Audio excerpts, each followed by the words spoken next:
Hi, today I want to talk about why I love real estate so much.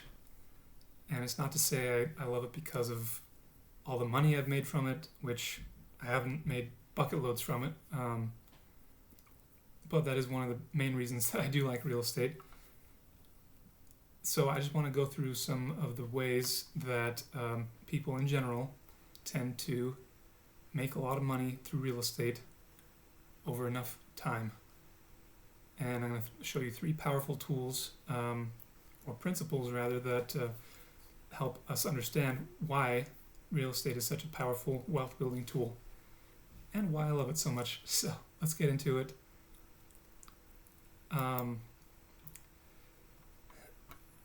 Let's say we wanted to buy a house for $500,000, and I'll just illustrate it with this principle or with this house here because it's pretty straightforward.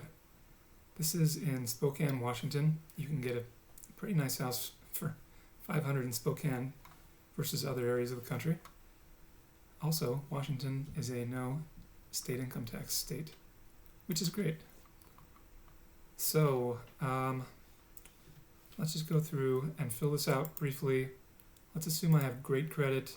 Let's assume that I'm going to use a conventional loan to take it out. Let's say that this house can rent out for $2,500 and that the house price we know is $500,000.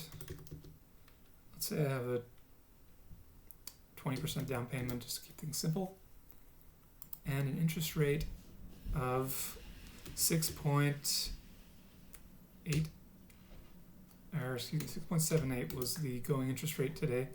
When I drove by there's a sign on the freeway that has the daily interest rate on it, which is nice.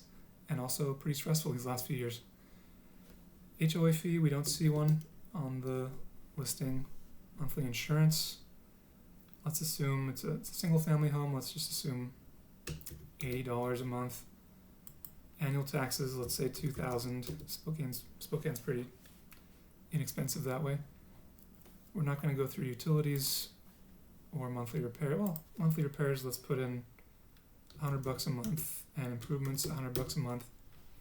That's basically $2,400 a year, which over time it's going to need it. Okay, so now with these numbers in mind, let's talk about these three principles of wealth building through real estate. Let's center that. So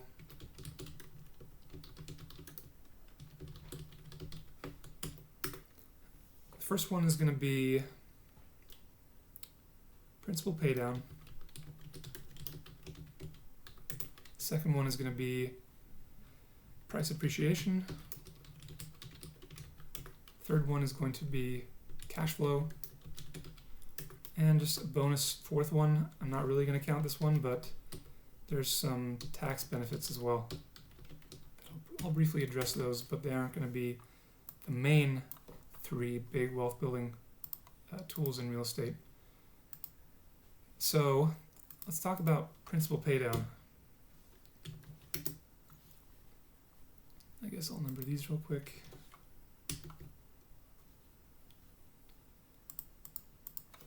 So principal paydown is the principle of every month that you live in a house or that you own a house,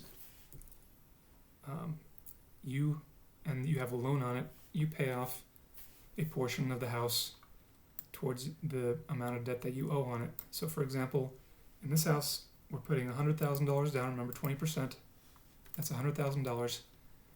So we have a $4,000 mortgage, which,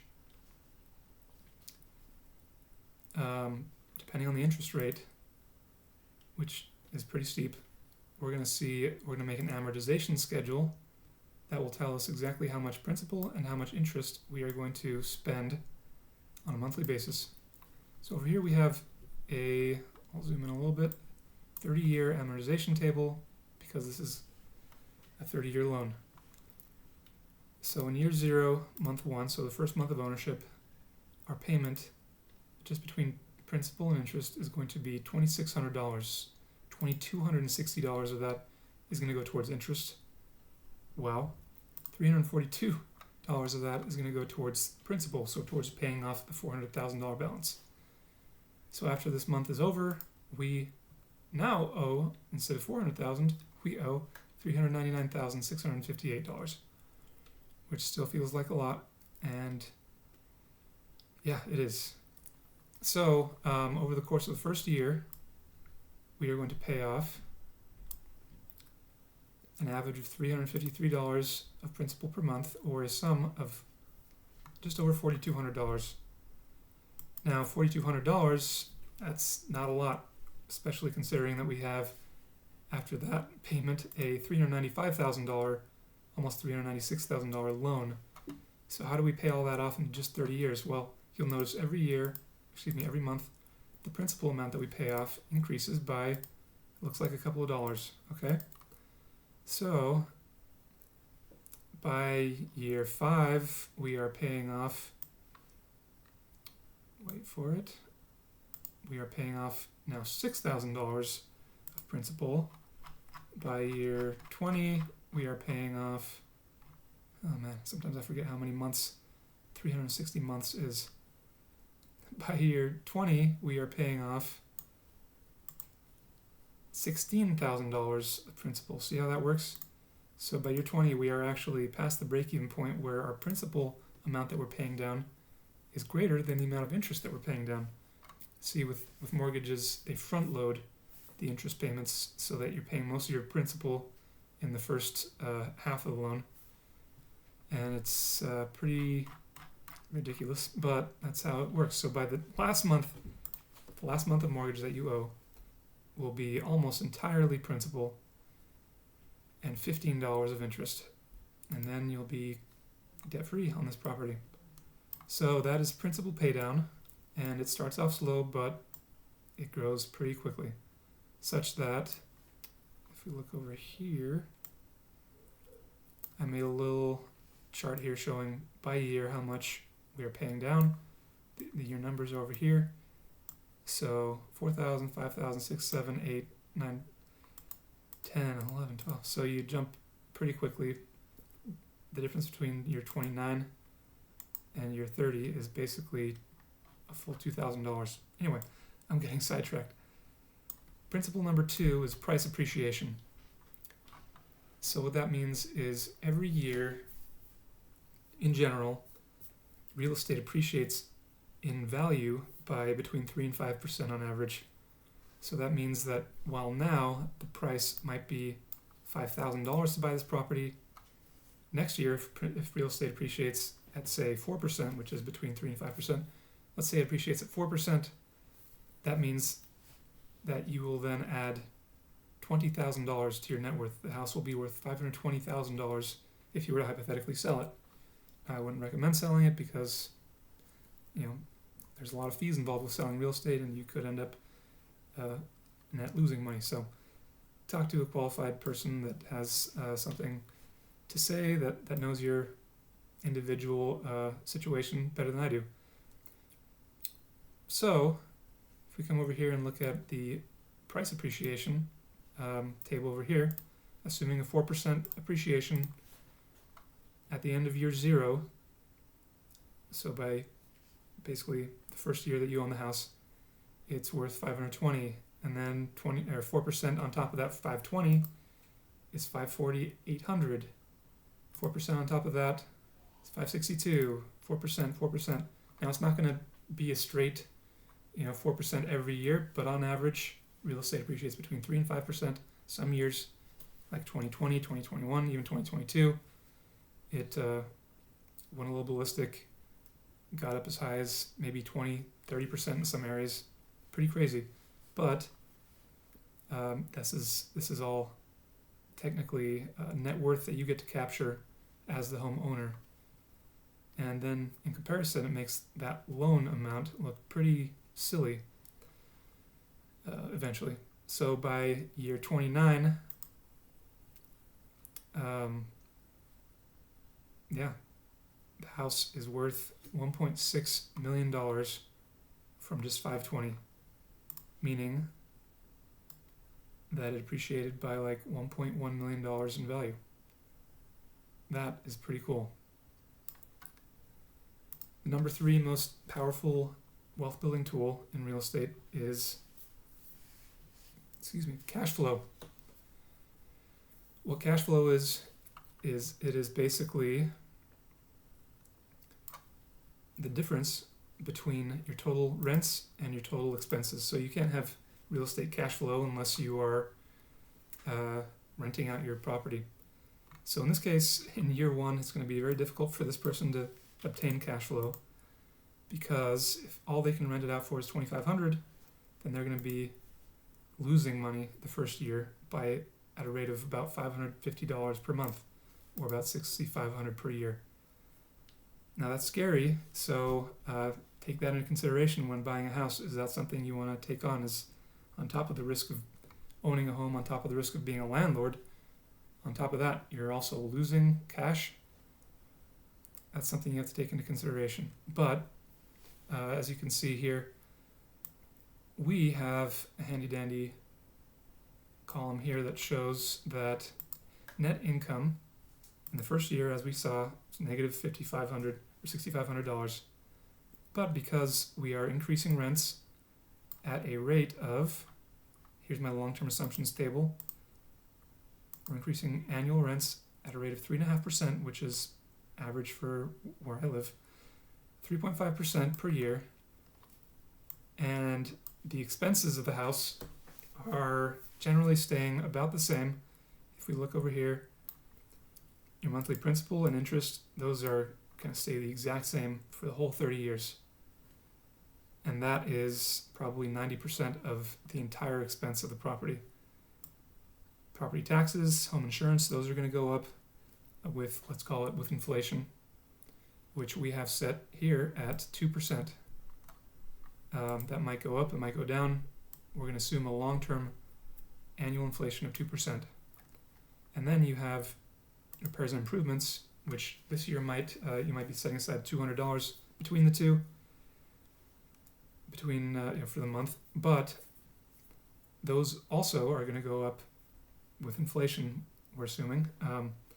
Repairmen, they cost money. Wood costs money.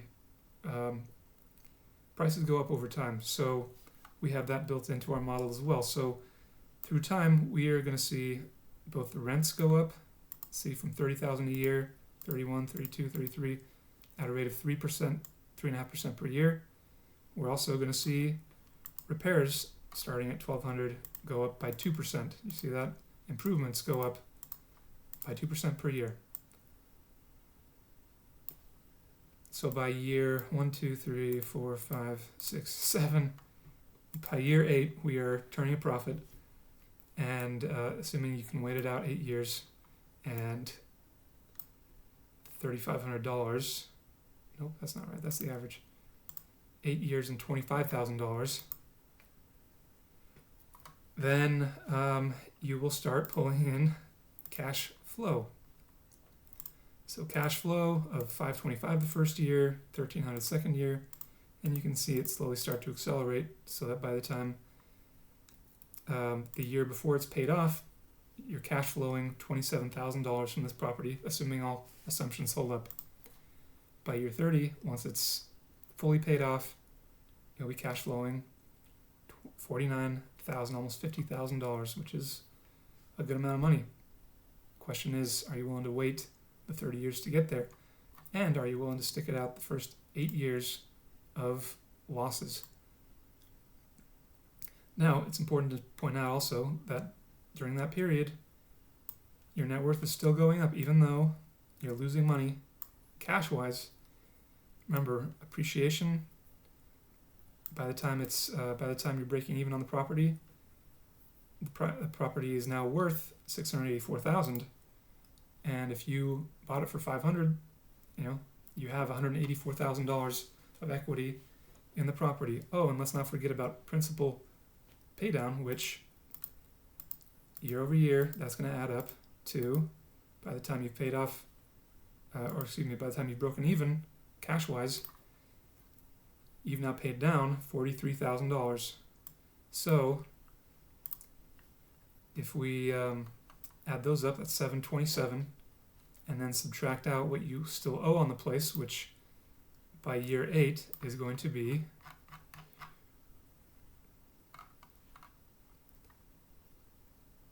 $356. So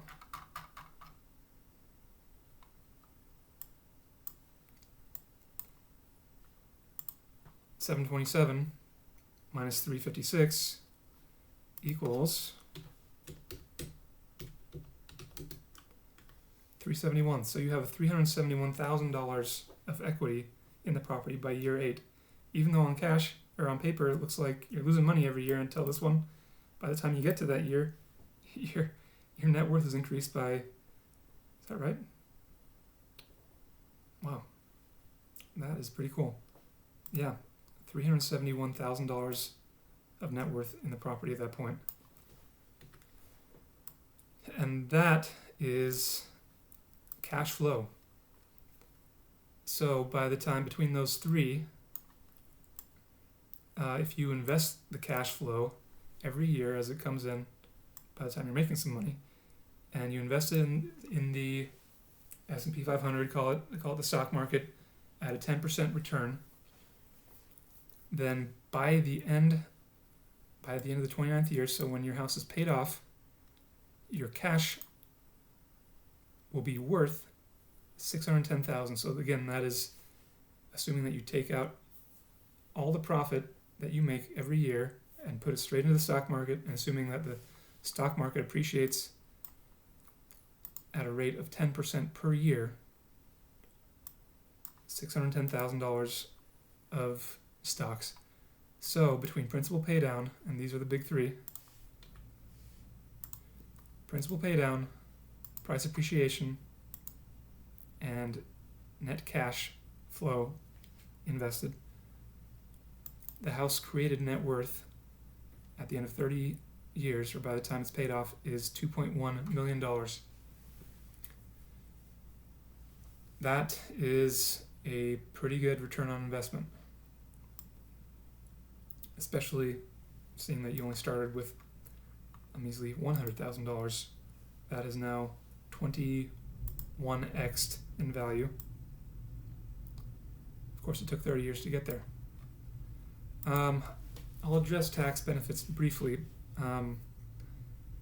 They're not core to this model because,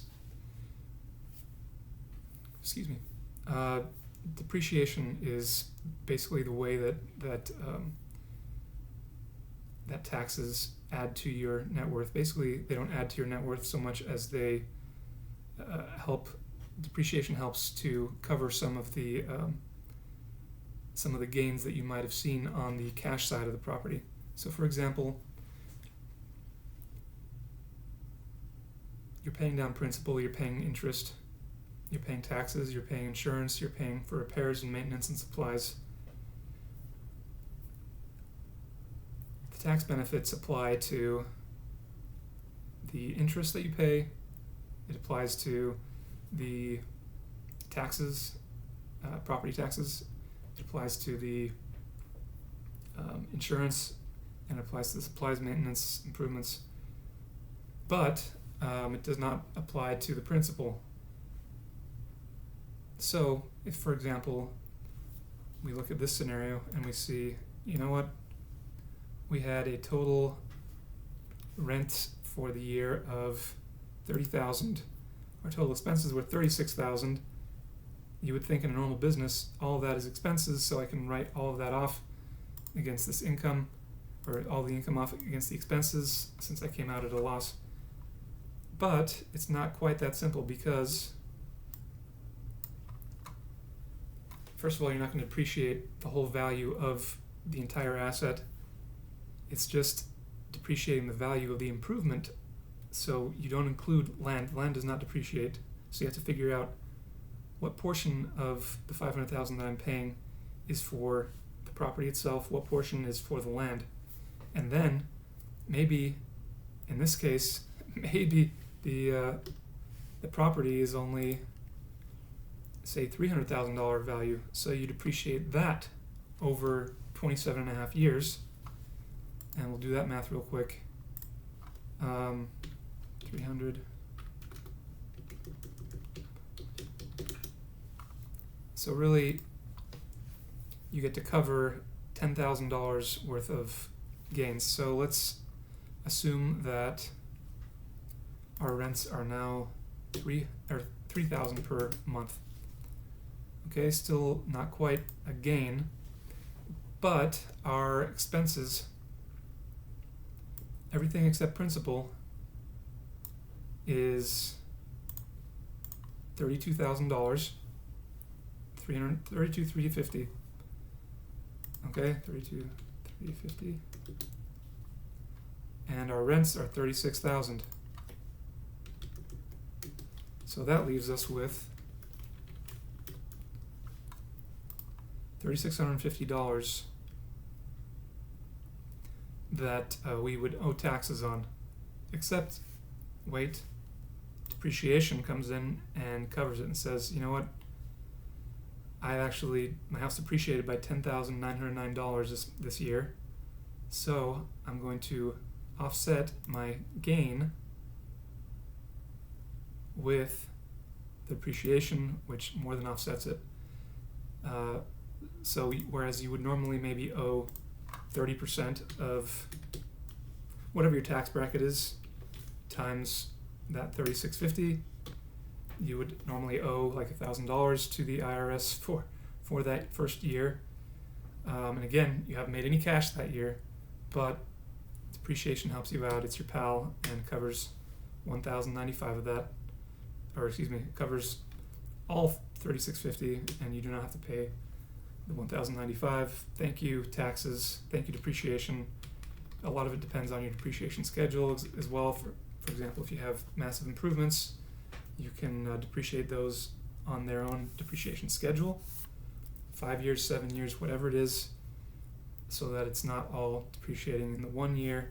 Because, for example, in that first year, your depreciation from your house already covered your net income, so you don't owe taxes anyway. So it makes no sense to depreciate everything this year when you could save that depreciation for subsequent years and apply it towards income when there is more income to cover that maybe depreciation from your house does not cover. Does that make sense?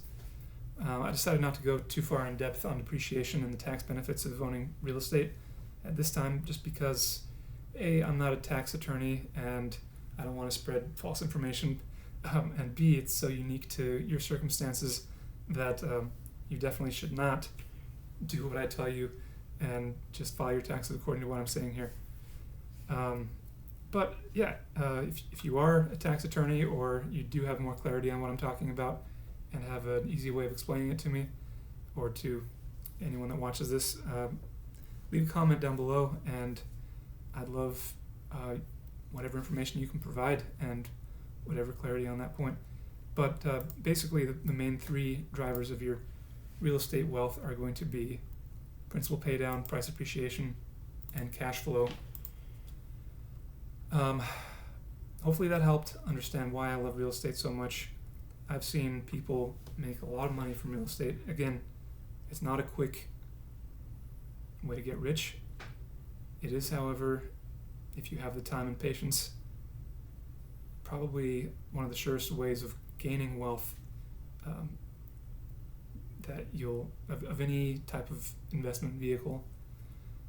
Probably more sure than crypto even. Shocker. Real estate has made the most millionaires in the country, and that should tell you something. So I think next time I'll talk about why I like real estate so much from just my personal experience standpoint. And I do own properties, and I manage them, and I rent them out, and I improve them, and I file taxes on them. And I've seen some pretty cool things in just in the 3, 4, 5 years I've owned them. So stick around if you want to hear more about my experience, and I'd be happy to share. This is really a passion of mine, and I love not only just the principle of real estate, but also being able to see the numbers and know that this year my net worth increased by X amount, and I can point to a number and say it was that amount, and that's pretty cool. See you guys later.